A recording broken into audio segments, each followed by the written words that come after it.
നമുക്കൊപ്പം ഇപ്പോൾ അധ്യാപകനും എഴുത്തുകാരനും ചരിത്രകാരനുമായ എം ഷിനാസ് ടെലിഫോൺ ലൈനിൽ ചേരുന്നുണ്ട്. Shri Shinas, doctor K N. പണിക്കർ എന്ന് പറയുന്നത് ഒരു യുഗമാണ്. ആ യുഗം ഇനി വിട പറയുകയാണ്. പറയുമ്പോൾ അദ്ദേഹത്തിൻ്റെ എഴുത്തുകൾ, അദ്ദേഹം എഴുതി വെച്ചത് ചരിത്രത്തിൻ്റെ അദ്ദേഹത്തിൻ്റെ ആഖ്യാനങ്ങൾ, മലബാർ കലാപം മുതൽ ഇങ്ങോട്ട് അധിനിവേശ കാലഘട്ടം മുതൽ എല്ലാ രീതിയിലും, അതുമാത്രമല്ല മാധ്യമപ്രവർത്തകർക്ക് പോലും ഈ കാലഘട്ടത്തിൽ ഉപയോഗിക്കേണ്ട, പ്രായോഗിക തലത്തിൽ ഉപയോഗിക്കേണ്ട പലതരത്തിലുള്ള വിമർശനങ്ങൾ, നിർദ്ദേശങ്ങൾ അദ്ദേഹത്തിൻ്റെ ഭാഗത്ത് നിന്ന് എന്നും വന്നിരുന്നു. വികസനത്തെക്കുറിച്ച് സംസാരിക്കണം, സ്ത്രീകളെക്കുറിച്ച് സംസാരിക്കണം, സമൂഹത്തിന് വേണ്ടി സംസാരിക്കണം എന്നുള്ള രീതിയിൽ എല്ലാ തരത്തിലും അദ്ദേഹത്തിൻ്റെ അഭിപ്രായങ്ങൾ അദ്ദേഹം സ്വതന്ത്രമായി പറഞ്ഞിരുന്നു.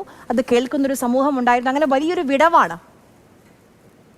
അതെ, മതനിരപേക്ഷ ഇന്ത്യയുടെ ഭാവിയെ ചൊല്ലി ഏറ്റവും അധികം ഉത്കണ്ഠാകുലനായ ഒരു കേരളത്തിൽ നിന്നുള്ള ചരിത്രകാരനായിരുന്നു കെ.എൻ. പണിക്കർ.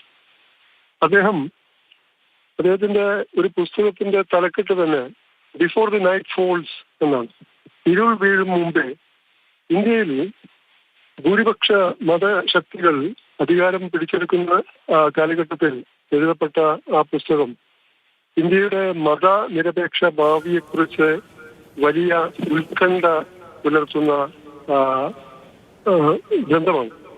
മാത്രമല്ല, നേരത്തെ ഗുരുക്കൾ മാഷ് സൂചിപ്പിച്ചതുപോലെ തന്നെ മലബാർ കലാപത്തെക്കുറിച്ചുള്ള ചരിത്ര ഗ്രന്ഥങ്ങളിൽ നിന്ന് ഏറ്റവും മികച്ച ഒന്നോ രണ്ടോ എടുക്കാൻ ഒരു ചരിത്ര വിദ്യാർത്ഥിയോടോ ചരിത്ര കുതുകിയോടോ പറഞ്ഞാൽ ആദ്യം ചൂണ്ടിക്കാട്ടപ്പെടുന്ന പുസ്തകങ്ങളിലൊന്ന് അദ്ദേഹത്തിന്റെ എഗൻസ്റ്റ് ലോഡ് ആൻഡ് സ്റ്റേറ്റ് എന്ന പുസ്തകമായിരിക്കും.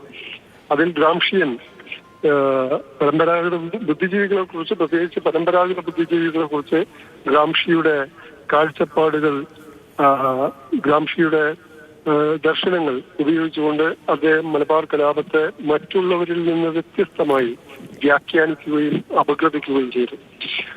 അപ്പോൾ അടിസ്ഥാനപരമായി അത് ഭൂപ്രഭുത്വത്തിനും കൊളോണിയലിസത്തിനും അധിനിവേശ ശക്തികൾക്കും എതിരായിരുന്നുവെങ്കിലും കലാപത്തിന്റെ ഐഡിയോളജി പ്രത്യയശാസ്ത്രമായി വർത്തിച്ചത് മതമായിരുന്നുവെന്നും ആ മതത്തിന്റെ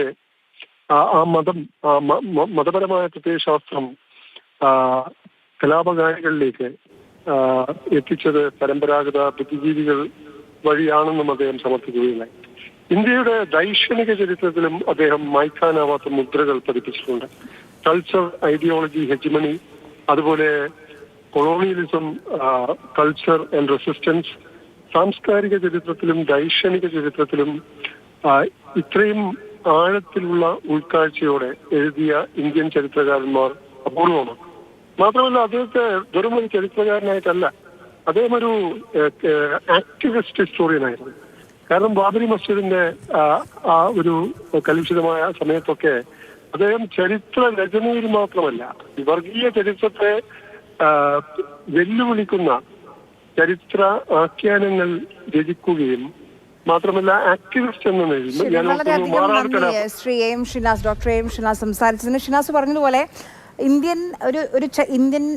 ഇന്ത്യയിലെ തന്നെ ഏറ്റവും പ്രമുഖ ചരിത്രകാരന്മാരിൽ, എഴുത്തുകാരിൽ ഒരാൾ എന്നതിലപ്പുറം വർഗീയതയെ അത്രമേൽ എതിർത്ത, അതിനെക്കുറിച്ച് എന്നും സംസാരിച്ച, എന്നും വിമർശിച്ച ഒരു വ്യക്തി കൂടിയാണ് ഈ ഘട്ടത്തിൽ ഓർമ്മയാകുന്നത്.